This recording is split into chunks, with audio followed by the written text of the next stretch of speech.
तपोज्ञान वैराग्य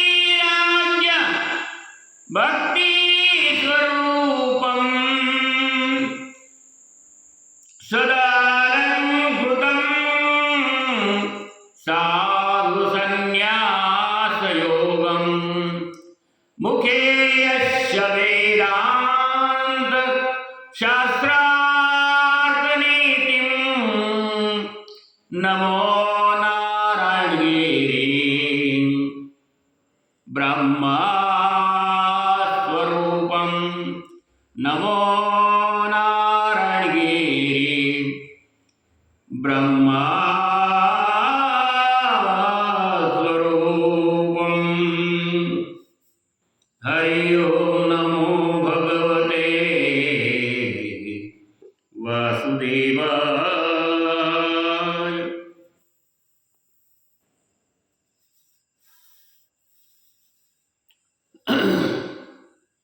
नित्याची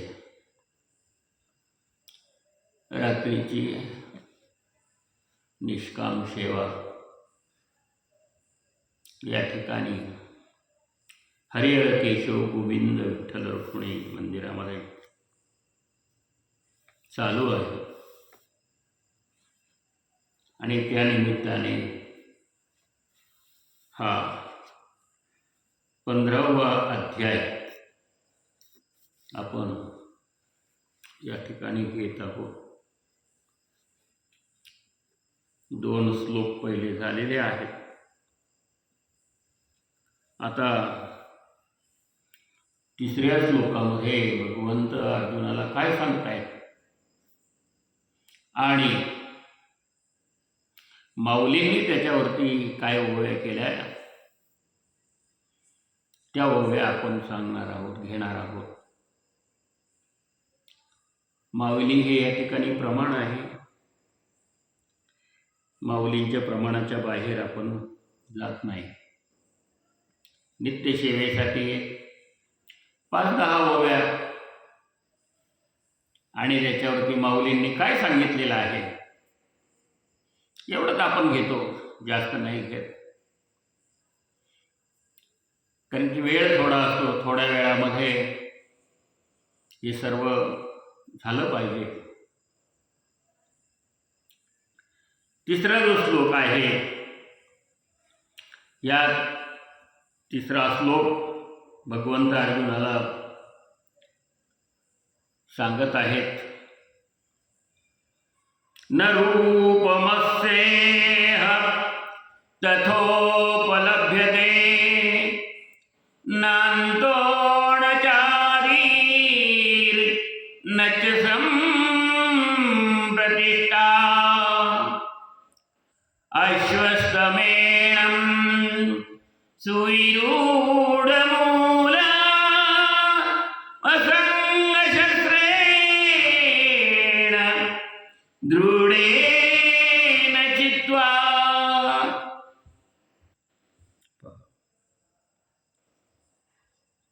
या संसारामध्ये जे काही जीव म्हणजे प्राणी आलेल्या प्राण्यांना या संसार वृक्षाचे रूप कसं आहे, काय आहे हे भगवंत इकडे येऊन लावतो, असं इकडे येऊन लावतो, असं इकडून लावतो, इथं दिसतं बरोबर। आणि इथं खाली दर्शन घेतलं तिथे येतं तुमचं पुढे येतं, इथं दर्शन खाली वापरून असं। हां बरोबर। दृढेने चित्वा, संसारामध्ये ज्या प्राण्यांनी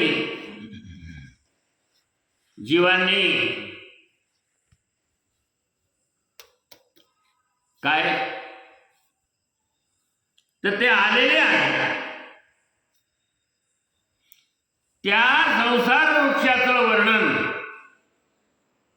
या ठिकाणी भगवंत करतायत।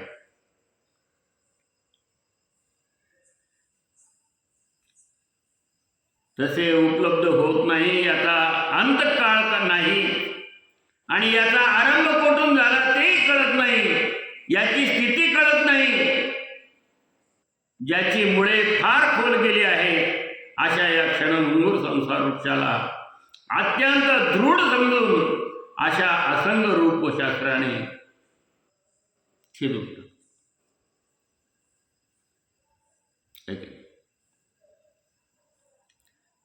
परी तुझ्या हन पोटी ऐसे गमले किरीटी, जे एवढे झाड उत्पाटी, ऐसे काही असे. भगवंत म्हणतात, अर्जुना तुला मी हे सांगून राहिले आहे, पण तुझ्या मनामध्ये शंका येईल. काय? आतापर्यंत जे वर्णन केलंय याप्रमाणे हा एवढा प्रचंड वाढलेला जो संसार रूपी वृक्ष, त्याला उपटून टाकील असे कोणतं बरं साधन आहे? काय साधन आहे? माऊली म्हणतायत की ब्रह्मयाच्या शेवटवरी ऊर्ध्व शाखांची थोरी आणि मूळ तव निराकारी ऊर्ध्वी असे. म्हणजे काय? तर ज्याच्या वरच्या बाजूच्या शाखांची वाढ ब्रह्मलोकापर्यंत असून ज्याचे मूळ निराकार ब्रह्माचे ठिकाणी आहे, वरच्या बाजूची शाखा जी आहे, शाखा म्हणजे फांद्या, त्याची वाढ कुठपर्यंत आहे? ब्रह्मलोकापर्यंत वाढलेले आहेत. आता ब्रह्मलोक किती मोठा आहे याचं मोजमाप कोणीच करू शकत नाही. तो अनंत आहे. हरी अनंत, हरिकथा अनंत, नाही का? त्याला म्हटलंय, भगवंताला म्हटलंय की सहस्रबाहू, नाही का? त्याला सहस्रबाहू आहे, सहस्रमुखी आहे, सहस्र कोटी युग झालेत, नाही का? मग सहस्र हे नाव सुद्धा त्याला कमी पडतं, सहस्र म्हणजे हजार. कल्पनेने असं म्हटलंय, सहस्र सहस्र असं म्हटलंय, पण ते सुद्धा नाव त्याला कमी पडतं हरीला, भगवंताला. तो किती मोठा आहे याची आपण कल्पना करू शकतो का? मग हा जो संसार वृक्ष आहे याच्या शाखा कुठपर्यंत पोहोचलाय? ब्रह्मलोकापर्यंत पोहोचला. आणि मूळ तर इथपर्यंत पोहोचलेला आहे. निराकार ब्रह्म. निराकार म्हणजे साकार, म्हणजे त्याला आकार आला. साकार म्हणजे परब्रह्मलिंगम भजे पांडुरंगम, आकार आला. पण निर्गुण निराकार, निराकार त्याला आकारच नाही. मग आकार नाही म्हणजे तो किती आहे? हो, मग त्याला अनंत शब्द आहे, ठीक आहे नाही? तरी त्याच्याही पुढे तो अंगुलीभर उरलेला आहे, त्याच्याही पुढे. अनंत ब्रह्मांडे उदरी हरिया बालकंदा करी, नवल केवडे केवडे नकळे कानोबाचे कोडे. त्या कानोबाचं कोड कळत नाही. एक नवल आहे,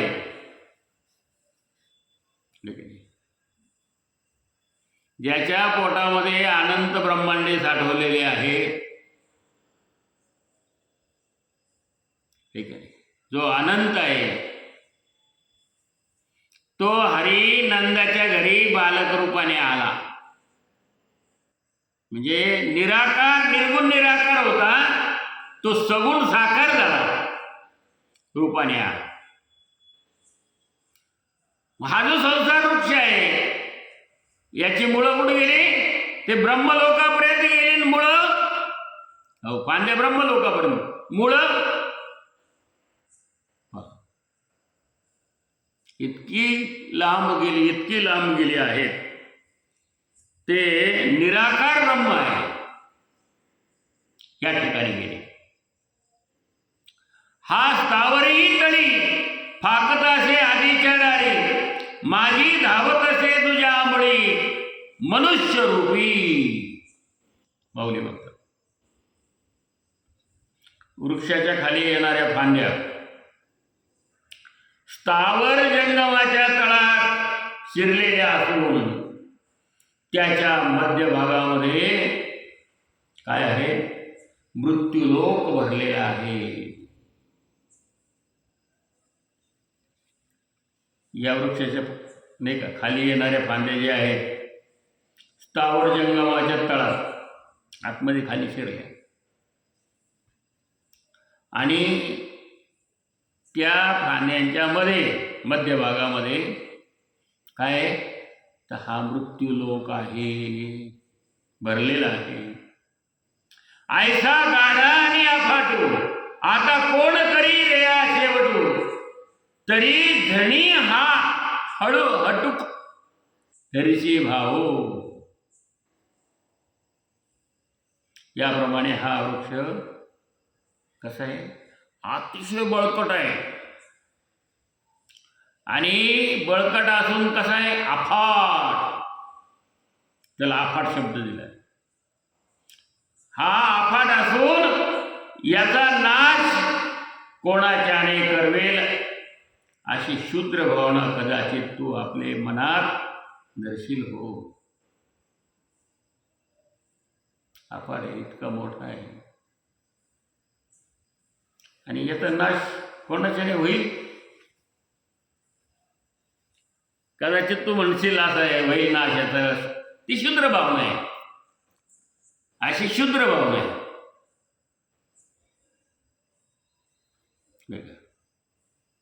पण स्वच्छ भावना काय आहे? की याचा नाशच होऊ शकत नाही. आहे की नाही? असं वाटेल एखाद्याला किंवा तुला वाटेल अर्जुना. म्हणून तरी हा उन्मळा वया दोषे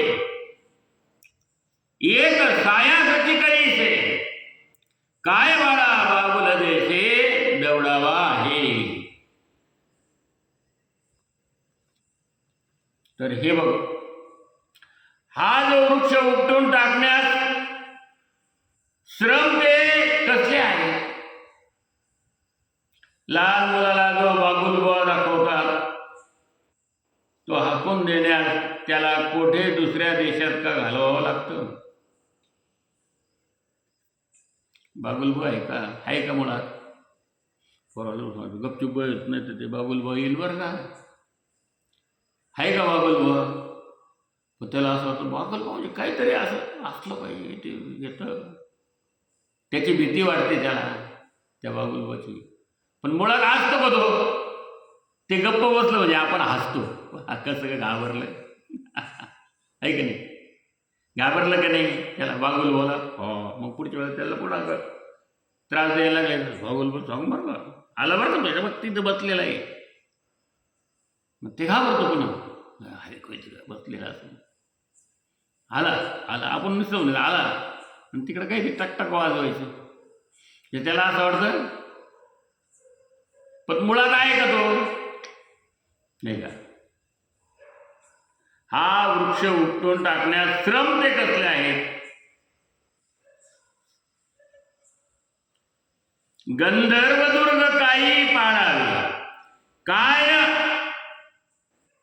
शशविषाण मोडावे, होवावे मग तोडावे कपुष्पिकी. आकाशात जर पाहिलं वरती नाही का, समजा आकाशात दिसणारे किल्ले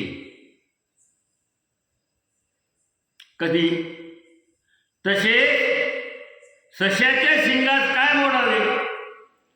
आकाशात जर पुष्प येईल तरच ते तोडता येईल, हे मुळी नाही. मग तोडण्याचे श्रम कसले? तसं झालं. तो पुष्प आहे, तो वृक्ष आहे. काय म्हणतात? किल्ले दिसतात आकाशामध्ये, मग ते कसे पाडता येतील? ते पाडावे. फुल आलं आकाशाला, तोडावं. काय मग हे जर मुळीच नाही काय, तर ते तोडता येईल का? नाही. हे काल्पनिक, मायामय अशा प्रकारे सांगितलेलं आहे. मग त्याला श्रमच नाही ना. श्रम म्हणजे कष्ट. काही गोष्टीला कष्ट घ्यावं लागतं. पण त्याला काय कष्ट आहे? साधं झाडाचं फुल यायचं तरी हात असा करावा लागतो, वर वाकावं लागतं, मग ते तोडावं लागतं. पण इथं नाही आहे मुळात. तर मग कष्ट कसले आहे? तैसा संसारू हा वीरा, रुख नाही साचोकर, या उन्मळणे डाराळा काहीसा तरी. माऊली म्हणतात याप्रमाणे अर्जुना, हा संसार तुला सांगितलेला संसार रूपी वृक्ष खरा नाही. मग तो वृक्ष कसा आहे? सत्य आहे का? असत्य आहे, खोटा आहे. मग तो उपटून टाकण्यास कसली भीती आली आहे? टाकू शकतो का? नाही. तसं संसाराला आपण चिटकून बसलेला आहे. तो आपण सोडायलाच तयार नाही, उपटून टाकायलाच तयार नाही. काय आम्ही सांगितली जे परी, मूळ राळांची उदरी, ते वांझेची घरभरी लेकुरे देशी. आम्ही काय सांगितलं? झाडाची मुळं, डहाळ्या यांच्याविषयी जो प्रकार सांगितला, तो वांझेच्या घरात पुष्कळ असे मुले लेकरे आहेत असे सांगण्यापैकीच आहे ना. माऊली म्हणतो आम्ही सांगितलं त्याच्यामुळे असे आहेत, इतके उंच गेलेले आहेत, त्याच्या डाळ्या अशा आहेत, त्या ब्रह्मलोकापर्यंत गेलेल्या आहेत, याचं वर्णन भरभरून केलं. पण ते वर्णन कसं आहे? जसे एखादी वांग असावी स्त्री, तिला मूळ बाळ नसावं, पण त्या मुलाबाळांचं वर्णन करायचं. ते पोरं अहो काय हुशार पोरं आहे, तिला ते पोरगं काय हो, ते असं आहे हो, त्याचा अमुक असं आहे हो, त्याच्याविषयी चर्चा करायची. मुळात ते आहे का? मुळात नाही ते. पण त्या नसलेल्या गोष्टीविषयी चर्चा करत बसणं, असा तो विषय आहे.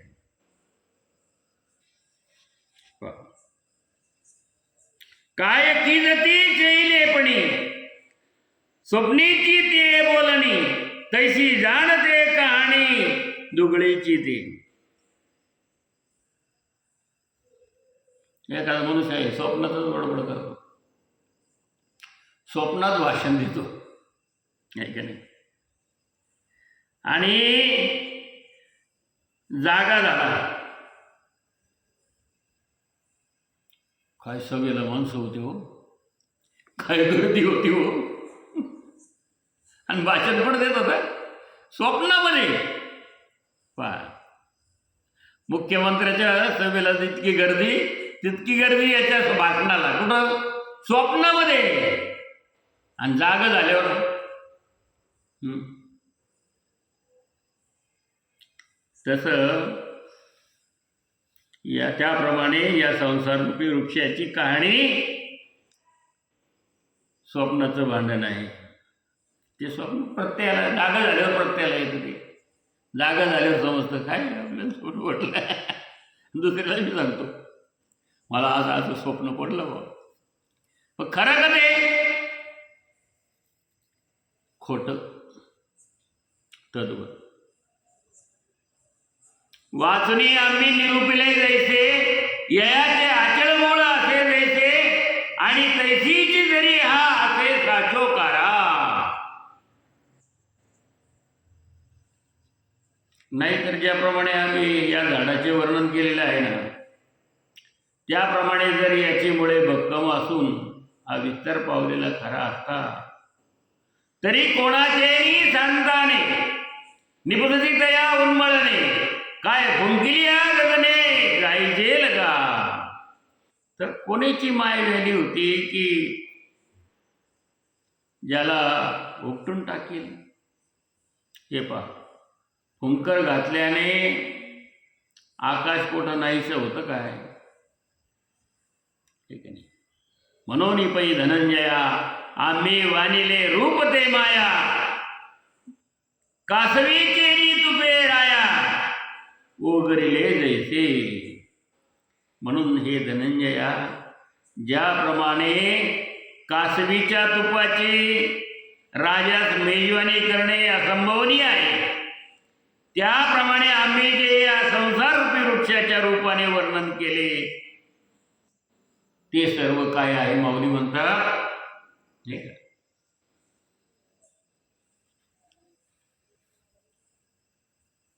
मिथ्या आहे. मिथ्या कल्पना मागे सारा मिथ्य कल्पना आहे. मिथ्य म्हणजे काय? खोट्या. फक्त त्याचं वर्णन आहे. बाकी प्रत्यक्षात माऊली म्हणतात या कल्पना मिथ्या आहे. मग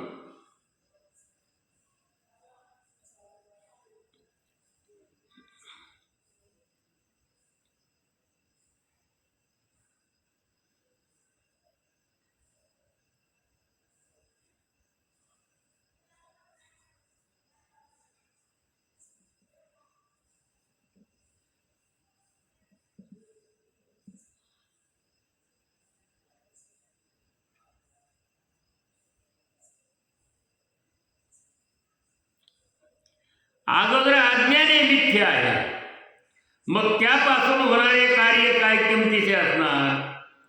म्हणून संसार रूपी वृक्ष हा सर्व खोटा आहे.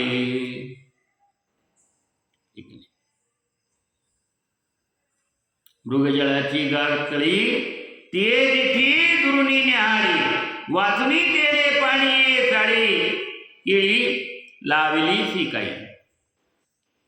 मृगजळाचे तलाव दुरून दृष्टीने पाण्यास योग्य आहे.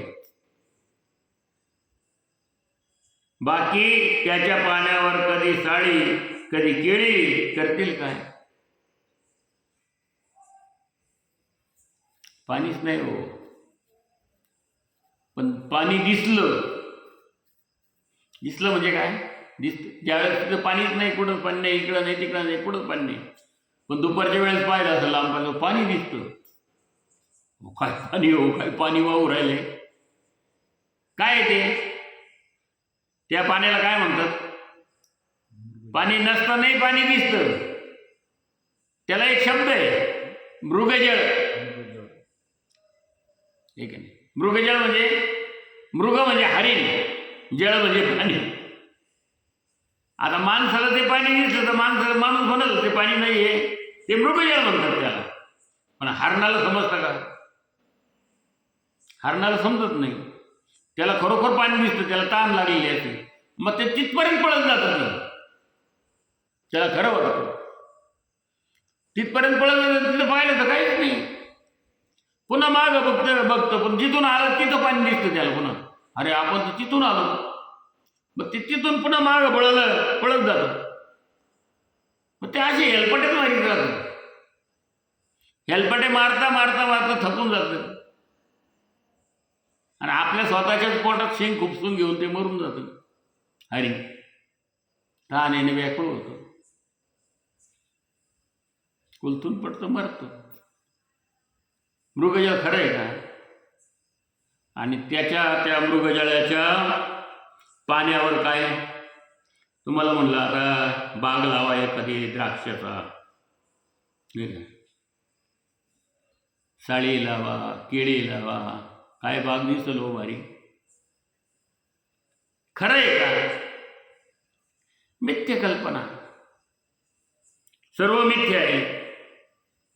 मूळ अज्ञानाची तवलतिके, मातयाचे कार्य हे तुके, म्हणून संसार रुक सतुके वावो चीजा. म्हणून म्हणले की अगोदर काय आहे, अज्ञान जे आहे ते खोटं आहे, अज्ञान ते मिथ्य आहे. आणि मग त्याच्यापासून होणारे जे कार्य आहे नाही का, काय तर ते काय किमतीचं असणार बरोबर, त्याला किंमत असेल का? म्हणून हा जो वृक्ष आहे, संसारूपी वृक्ष आहे, हा खोटा आहे असं माऊली सांगतं. आणि आतू या नाही ऐसे बोलीचे जे काही, तेही सासची पायी एके परी, तरी प्रबोधू जव नोहे तव निद्रे काय आतू आहे, की रात्री न सरे तव न पाहे तया आरवते. हा खोटा आहे, पण याला अंत नाही.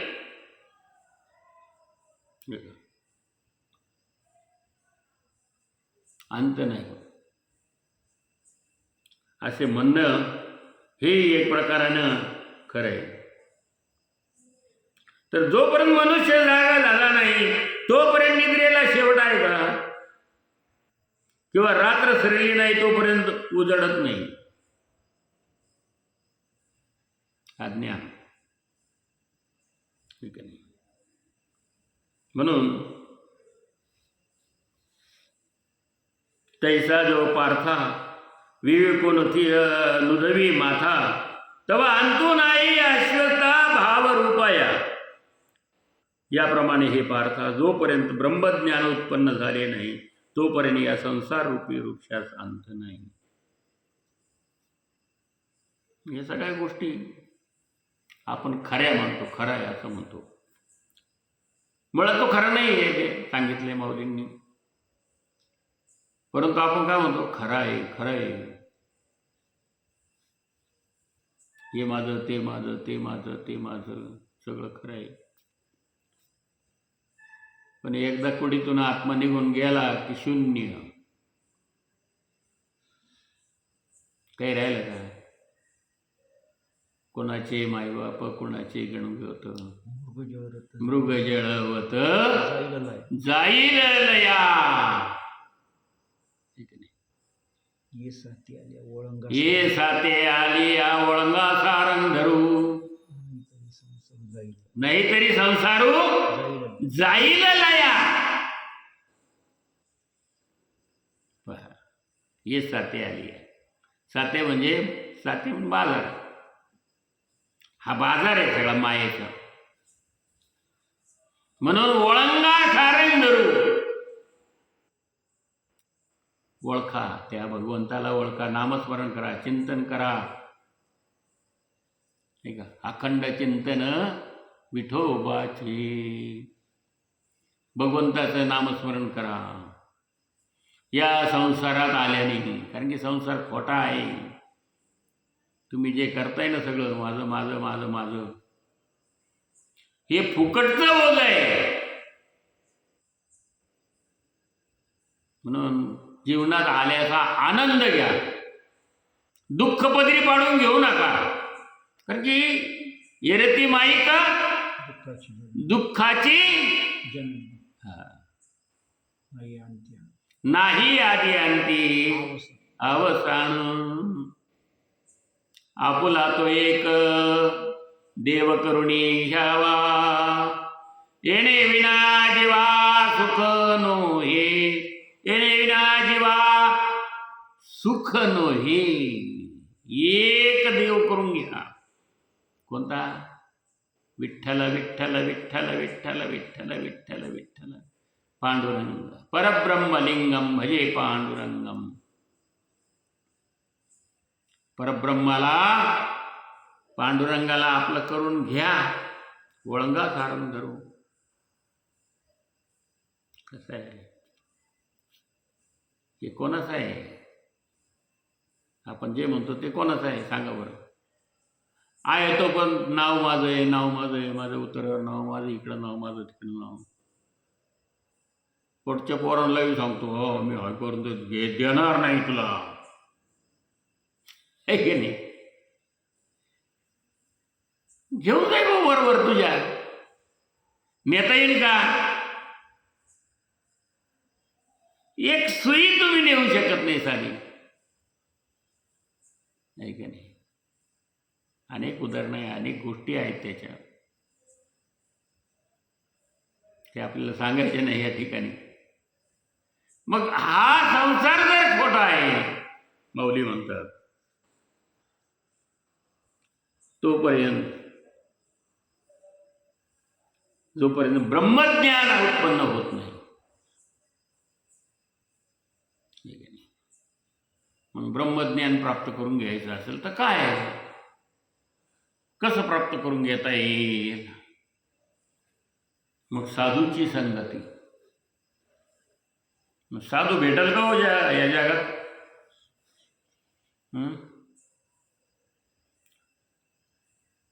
भेटल, पण श्रद्धा पाहिजे.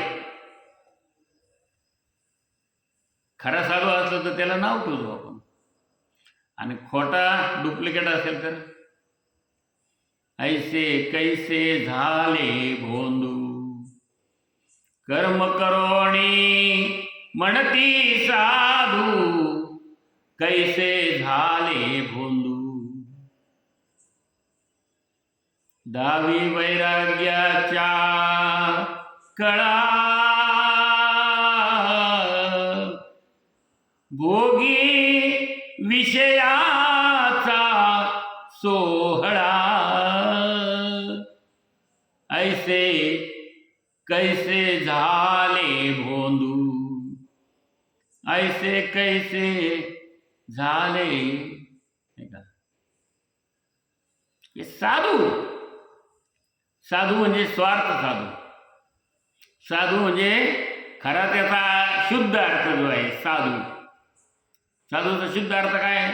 साधूचा शुद्ध अर्थ आहे साधू. काम, क्रोध, लोभ, मोह, मद, मत्सर आणि अहंकार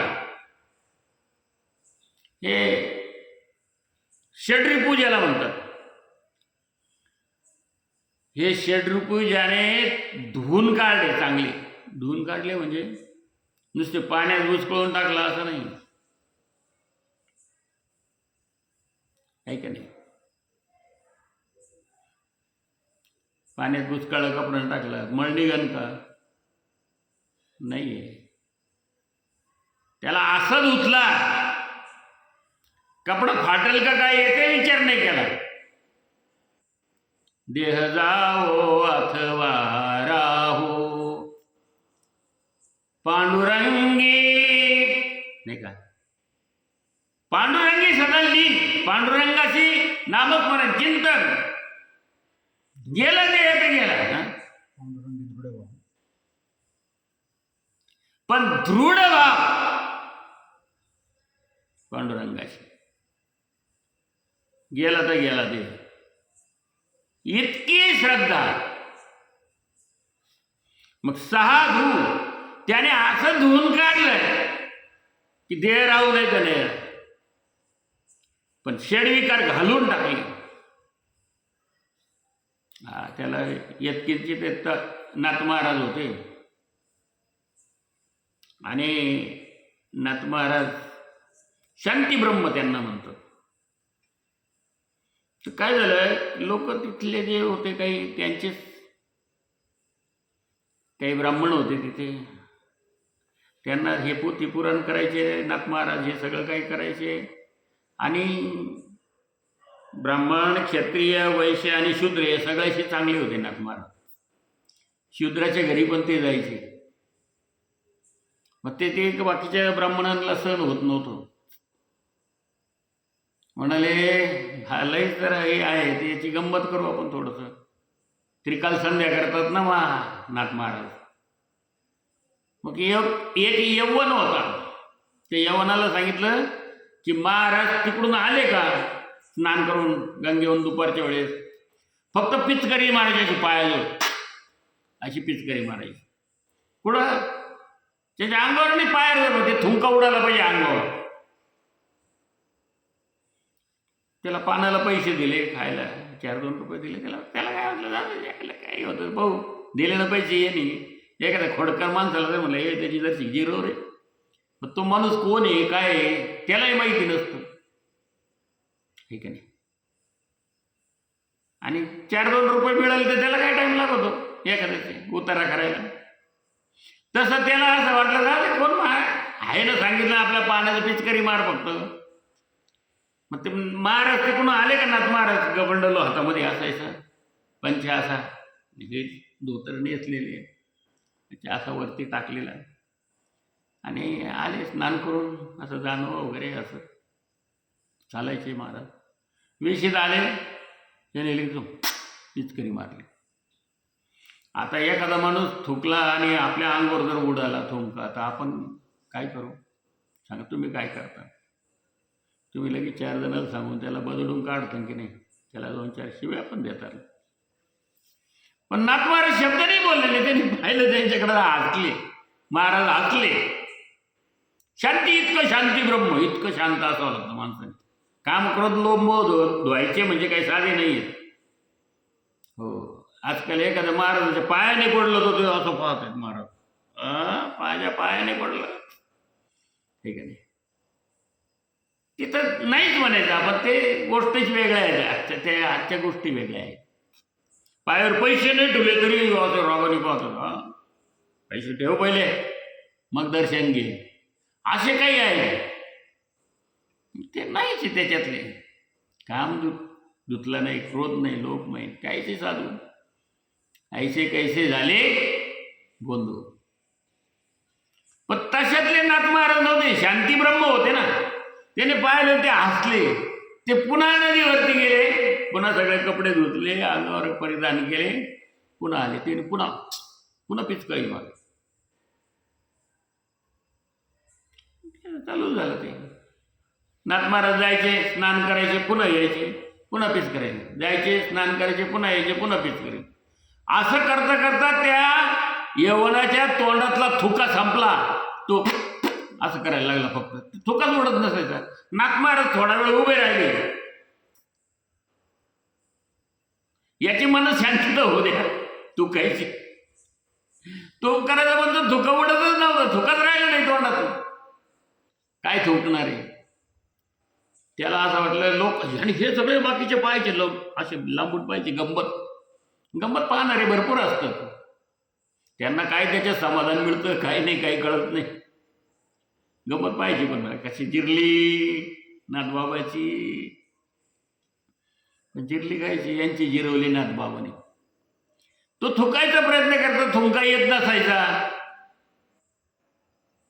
काहीच बोलले नाही नाथबाबा, नुसते उभे राहिले. त्याला म्हटले नाही का बाबा काय तू का थुकतो किंवा काय करतो, की तुला थुका येत नाही का, हे मी म्हटले नाही. तो नुसतं थू थू थू थू करायचा, पण थुका येतच नसायचा. पण ते उभेच राहिले. काय भगवंताची लीला असेल. त्या शक्तीचा परिणाम त्या यवनावर असा झाला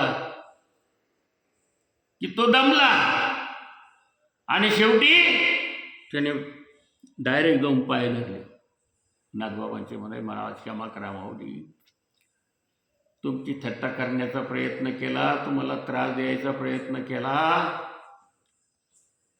काय मला पैसे मिळाले पहा म्हणे, पाहतात लपून हे सगळे. पान खायला पैसे दिले आणि डोकून पाहतच म्हणे बघा तुमची जिरवण्यासाठी. राग येतो का काय? पण तुम्हाला हो, एक अनुभर सुद्धा राग आला नाही. माऊली, तुमचा मी शिष्य झालो. तू यवन शिष्य झाला माऊलीचा, महाराज. शांती ब्रह्म त्याला म्हणतात. साधू दिसेल का आजकाल असे? यत्किंचित राग येत नाही. रागाच येऊ दे का, क्राम नाही, क्रोध नाही, किती रागू दे कोणी, किती काय होते, शांत थोडंसं. म्हणून त्यांना शांती ब्रह्म नाव पडलं संतांच्या मध्ये. आणि ज्ञानेश्वरी शुद्ध करण्याचं काम कोणी केलं? हो, नाथबाबांनी केलेलं आहे. हे का नाही?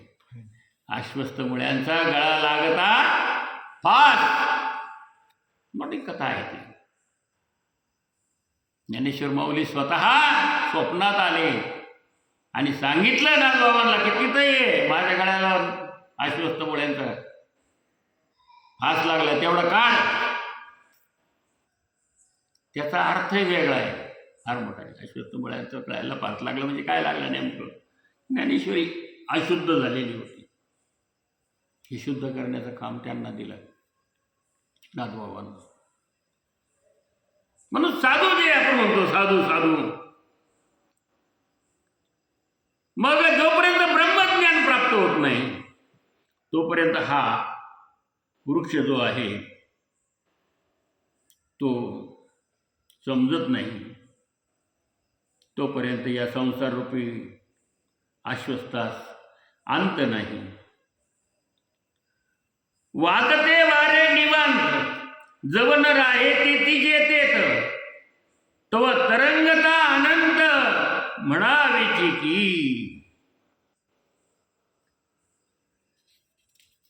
जोपर्यंत वारा वाहतो नाही का, तोपर्यंत समुद्रावरची जे तरंग उठतात, लाटा,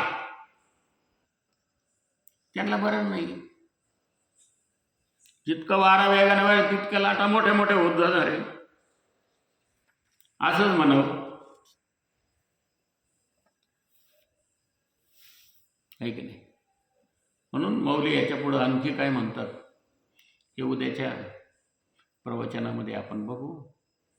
आता या ठिकाणी आपली वेळ संपलेली आहे. आजचं प्रवचन या ठिकाणी सद्गुरू गंगागिरी महाराज, ब्रह्मलीन नारायणगिरीजी महाराज, दत्तोबा खानवेलकर महाराज यांच्या चरणावरती, हरिहराच्या चरणावरती अर्पण करू आणि आपण प्रवचनाला या ठिकाणी विराम देऊ. विठाला आता विश्वात्मके देवे येणे वागयज्ञ तोषावे,